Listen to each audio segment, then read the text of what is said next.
तो हमें हमें कोर्ट ने आदेश दिया है कि उनकी जान नहीं जानी चाहिए।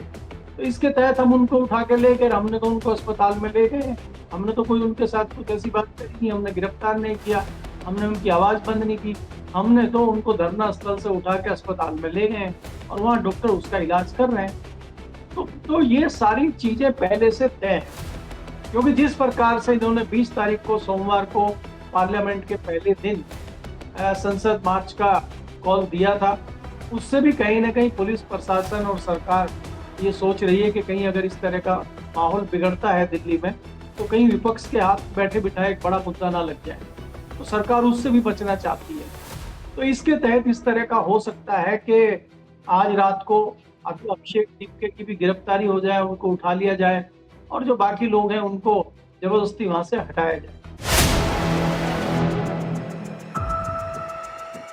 नमस्कार दोस्तों, कैसे हैं आप लोग। उम्मीद है आप सभी अच्छे होंगे। जंतर मंतर पर 21वें दिन प्रदर्शन करते हुए भूख हड़ताल पर बैठे हुए सोनम वांगचुक को पुलिस सिविल ड्रेस में आकर उठा ले जाती है। कहां ले जाती है? सफदरजंग अस्पताल लेकर जाती है। कहते हैं कि हाईकोर्ट ने आदेश दिया था तो हम उसका पालन कर रहे थे। लेकिन ये कौन सा पालन करने का तरीका है? कौन सी जबरदस्ती है कि आप एक प्रदर्शनकारी को इस तरह से उठा ले जाते हैं उसकी मर्जी के बगैर? वहां पर हंगामा हो रहा होता है। हालांकि अभिजीत दीपके कह रहे हैं कि अब हम हंगर स्ट्राइक पर बैठे हैं, सोनम वांगचुक को ये उठा ले गए हैं। तो ऐसे में क्या होने वाला है? सरकार क्या सच में डर गई है? क्या सरकार को लग रहा है कि सोनम वांगचुक को हम उठा लेंगे तो ये पूरा प्रदर्शन खत्म हो जाएगा? 20 तारीख को क्या होने वाला है? क्योंकि कहा यह जा रहा है कि संसद मार्च किया जाएगा, पीसफुली ये मार्च किया जाएगा। तो क्या सरकार ये होने भी देगी या फिर कुछ और हंगामा होना है? अगले 48 घंटों में करेंगे बात। केपी मलिक जी बृहस्पतिवार हमारे साथ जुड़े। सर, बहुत बहुत स्वागत है आपका। बहुत बहुत धन्यवाद हिमांशु जी, आपका और हमारे दर्शकों का बहुत बहुत धन्यवाद, आभार। दर्शक बहुत अच्छे कमेंट कर रहे हैं, युवाओं की बड़ी चिंता है उनको, देश में जिस प्रकार से घटनाएं चल रही हैं और इस पे हम लोग बोल रहे हैं, कुछ खबरें लाते हैं। दर्शकों का इसी तरह से अगर हौसला अफजाई का प्रोग्राम हमारे लिए बना रहेगा तो हमारे लिए अच्छा होगा और मैं आशा करता हूँ कि अच्छे अच्छे कमेंट करते रहेंगे ताकि हम अच्छी अच्छी खबरें उनके लिए लाते रहें। जी। सर, जंतर मंतर पर एकदम से पुलिस पहुंचती है सिविल ड्रेस में, सोनम वांगचुक को ले जाती है उठाकर। पहले तो पता ही नहीं चलता है कहाँ ले जा रहे हैं, किडनैप कर लिए गए हैं क्या सोनम वांगचुक। फिर पता चलता है सफदरजंग अस्पताल लेकर गए। लेकिन ये जो पूरी कथा लिखी गई, पूरी जो स्क्रिप्ट लिखी गई, उसके पीछे क्या नजर आ रहा है? इंटरनल क्या आपको समझ में आ रहा है कि सरकार क्या करना चाहती है? वहीं बातें हो रही हैं तानाशाही और मतलब जो पुराने किसान आंदोलन के वक्त भी हुआ है, जब दिल्ली में रेसलर्स हंगामा कर रहे थे उस वक्त भी यही हुआ। तो कुछ बदला हुआ तो नजर नहीं आ रहा है, वही रवैया नजर आ रहा है सरकार का। क्या कहेंगे? देखिए हिमांशु, भारतीय जनता पार्टी की जो सरकार है या भारतीय जनता पार्टी की राज्यों की सरकारें हैं या भारतीय जनता पार्टी के चाणक्य हैं, वो हर चीज प्लानिंग के तहत करते हैं। वो प्लानिंग हमें और आपको इसलिए पता नहीं चलती है क्योंकि हम आज में हैं और जो चीजें हमारे सामने हो रही हैं, जो घटना हमारे सामने घटित हो रही है, हम उसको देखते हैं और उसका विश्लेषण करते हैं।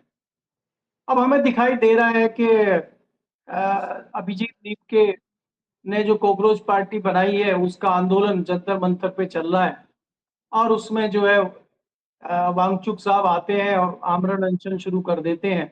हमें सारी चीजें नॉर्मल दिखाई देती हैं और धीरे धीरे मामला बढ़ता हुआ चला जाता है। पहले इतना नहीं बढ़ा था, लेकिन वांगचुक के आने से थोड़ा सा ज्यादा बढ़ गया क्योंकि सोनम वांगचुक फेमस आदमी है, साइंटिस्ट है और दूसरी तमाम एक ऐसी हस्ती है जिसके नाम पे लोग आते हैं और आए भी लोग।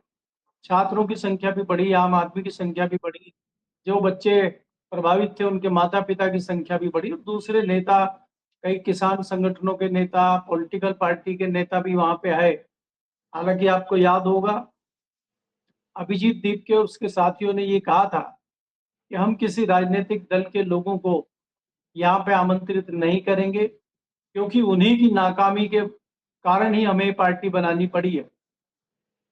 लेकिन जब उन्होंने देखा कि वो नहीं कर पा रहे हैं और धीरे धीरे फिर वो आम आदमी पार्टी के लोग आए, केजरीवाल आए, संजय सिंह आए और फिर डिम्पल यादव भी पहुंच गई कांग्रेस के पवन खेड़ा, बाकी लोग भी आए और कांग्रेस ने एक हिसाब से समर्थन देने की बात कही, तो ये मामला बढ़ता चला गया।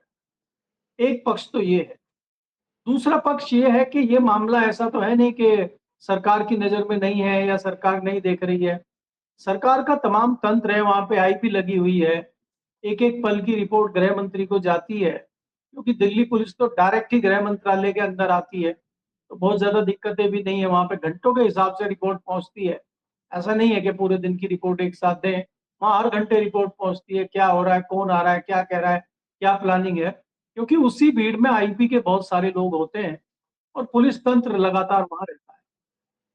तो जब देखा गया कि ये आंदोलन बढ़ता जा रहा है और ये कल को सिरदर्दी बन सकता है, तो इस बात पर भी शंका की जा रही है कि ये जो याचिका कोर्ट में दी थी, ये क्यों दी गई और याचिका से क्या होगा।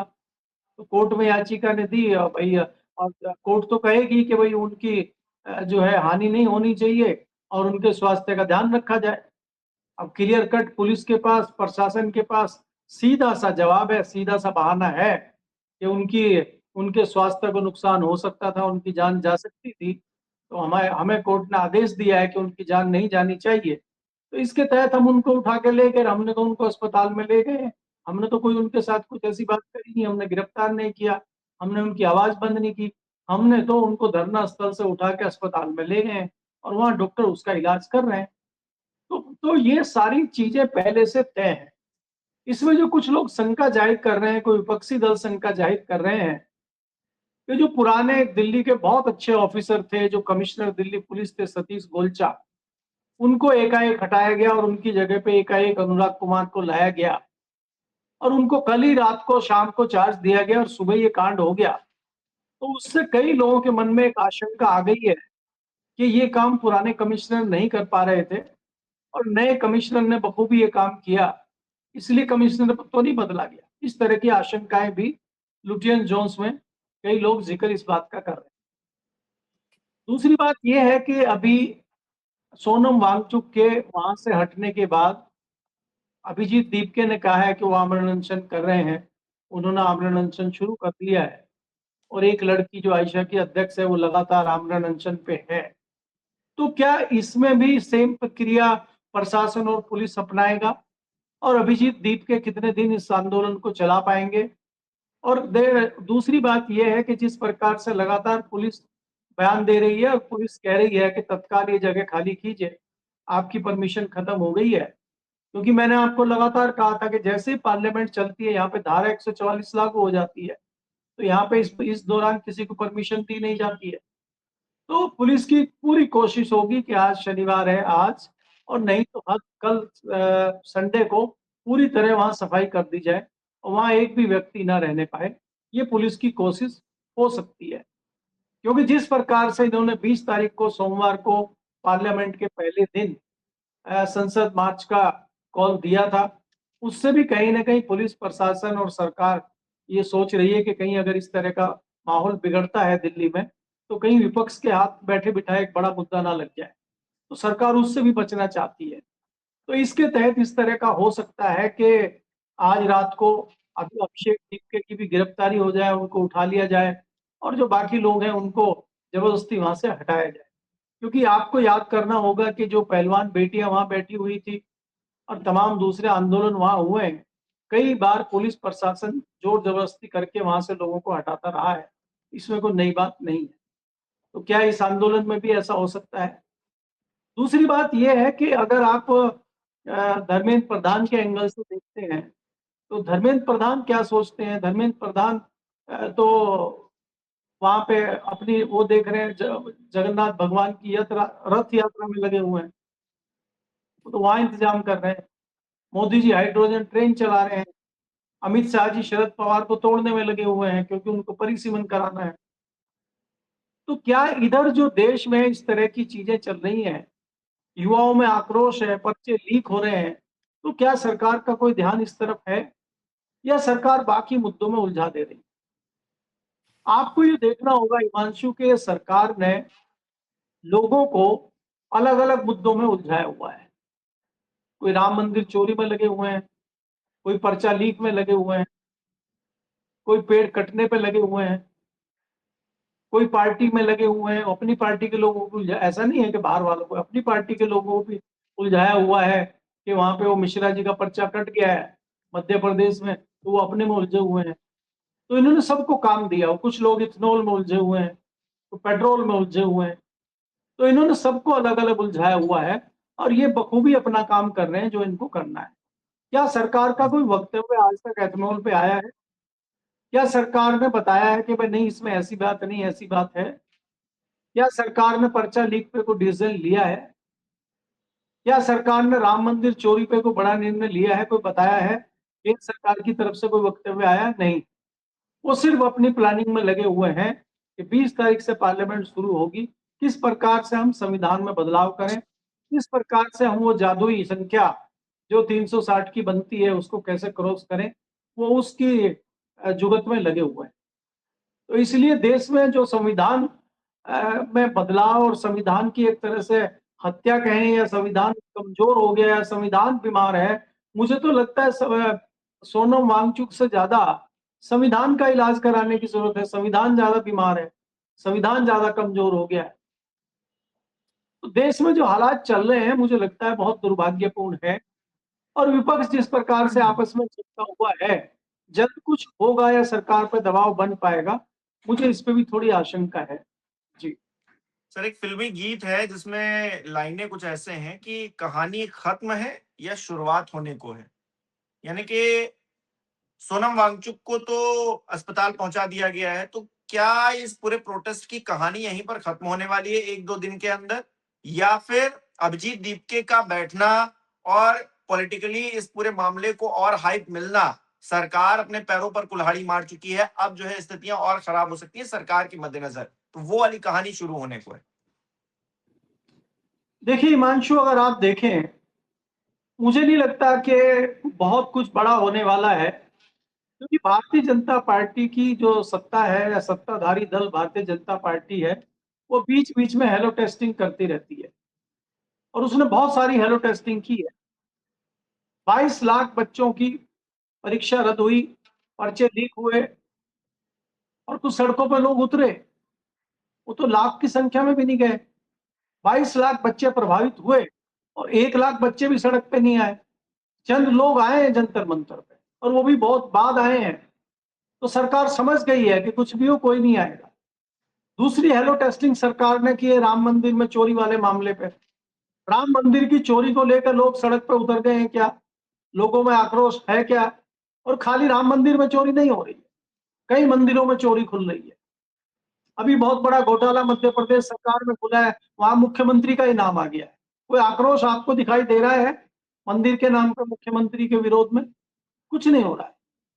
तो इसलिए भारतीय जनता पार्टी की सरकार समझ गई है कि देश की जो जनता है वो आत्ममुग्ध है और वो मोदी जी को भगवान मान चुकी है। किसानों का कहना है कि मोदी भगवान ने हमें 5,000 रुपए 6,000 रुपया दे दिया है, मोदी हमारे लिए भगवान है। बाकी जो लोग बच गए वो कह रहे हैं कि हमें 5 किलो राशन मिल रहा है, मजा आ रहा है, कोई दिक्कत नहीं है, मोदी जी हमारे लिए भगवान है। और एक और तीसरा वर्ग है, वो ये कहता है कि हिंदू खतरे में है, इसलिए मोदी जी बचाए हुए हैं हमें, तो इसलिए हमें मोदी जी को बनाए रखना होगा, हम मोदी जी का विरोध नहीं सुन सकते। जिस देश में राष्ट्रपति हिंदू हो, प्रधानमंत्री हिंदू हो, उपराष्ट्रपति हिंदू हो, गृह मंत्री हिंदू हो, एक भी मंत्री मुसलमान ना हो, वहां हिंदू खतरे में है। जब हमारे देश का राष्ट्रपति मुसलमान था, उपराष्ट्रपति मुसलमान था, गृह मंत्री मुसलमान था, तब ये देश खतरे में नहीं आया। अब देश खतरे में है, हिंदू खतरे में है। तो इसलिए इस तरह की जनता से कोई उम्मीद करना और जनता भड़क जाएगी किसी मुद्दे पे, अब मुझे नहीं लगता है, क्योंकि जनता मस्त है, जनता को जो चाहिए मिल रहा है।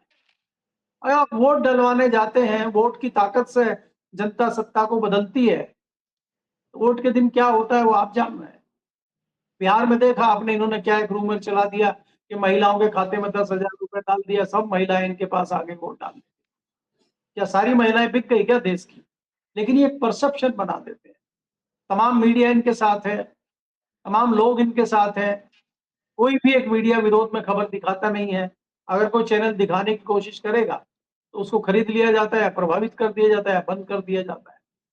आपने देखा एक चैनल जो है एक मित्र ने खरीद लिया और दूसरा चैनल दूसरे मित्र ने खरीद लिया। तो मित्रों के कई सारे चैनल हैं और वो लगातार भौंक रहे हैं दिन रात जो है सरकार की जो है वो राग दरबारी गा रहे हैं, गाना गा रहे हैं सरकार का। अच्छा, आपने मीडिया का ज़िक्र किया सर, तो मुझे याद आया कि कुछ एंकर्स हैं जो अपना पर्सनल रील बना रहे हैं और कह रहे हैं कि नीट यूजी का पेपर लीक हुआ, मुद्दा बहुत अच्छा था, उठाया गया मुद्दा, सरकार ने दोबारा रीनीट करवा दिया, पेपर हो गया, बात खत्म हो गई। अब ये धरना प्रदर्शन क्यों कर रहे हैं?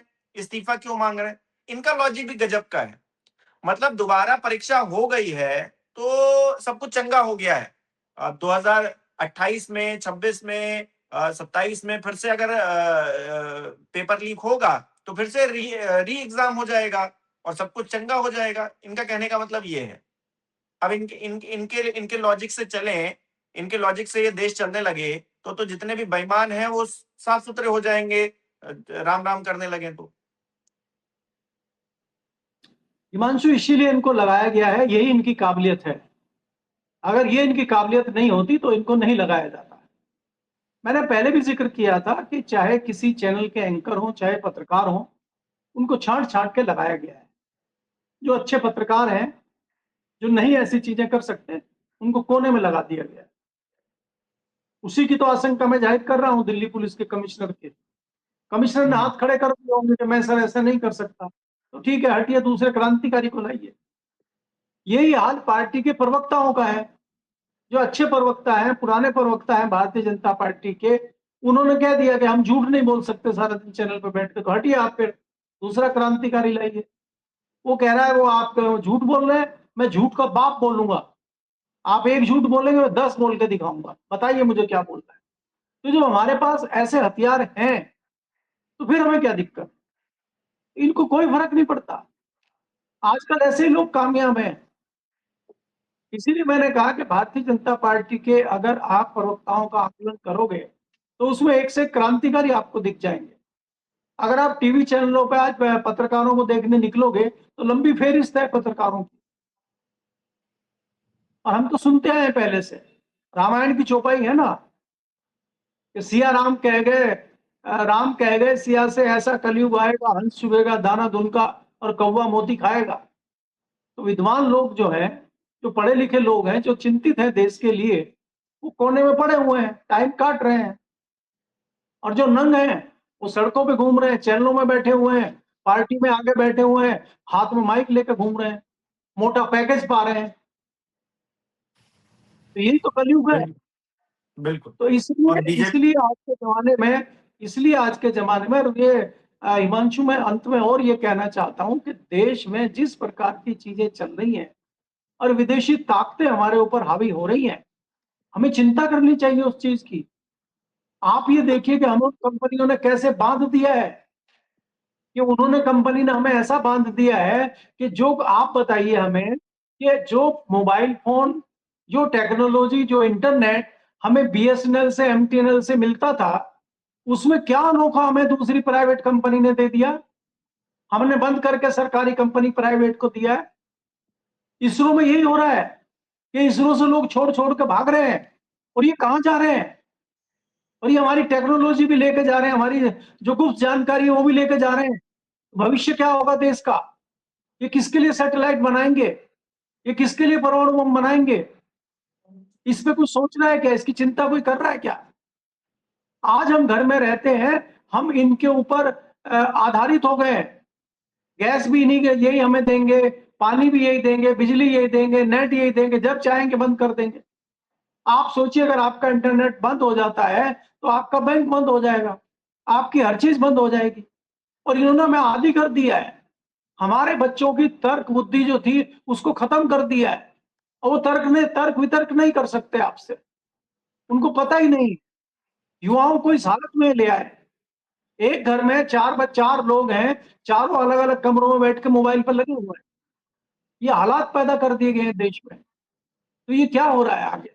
इसकी चिंता भी लोगों को करनी चाहिए, मुझे ऐसा लगता है। जी। हुँ।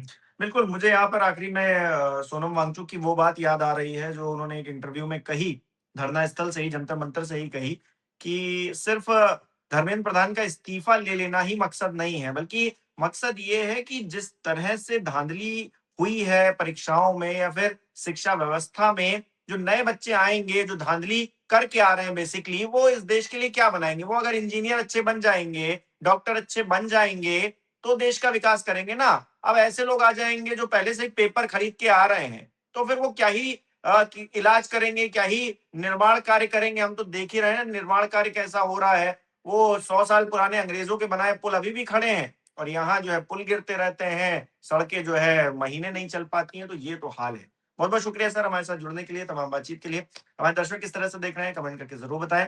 इस वीडियो को लाइक करना, शेयर करना मत भूलिएगा। हमारे चैनल को सब्सक्राइब नहीं किया तो वो भी जरूर कीजिएगा। आप हमें सहयोग भी कर सकते हैं ज्वाइन बटन पर क्लिक करके। बहुत बहुत धन्यवाद।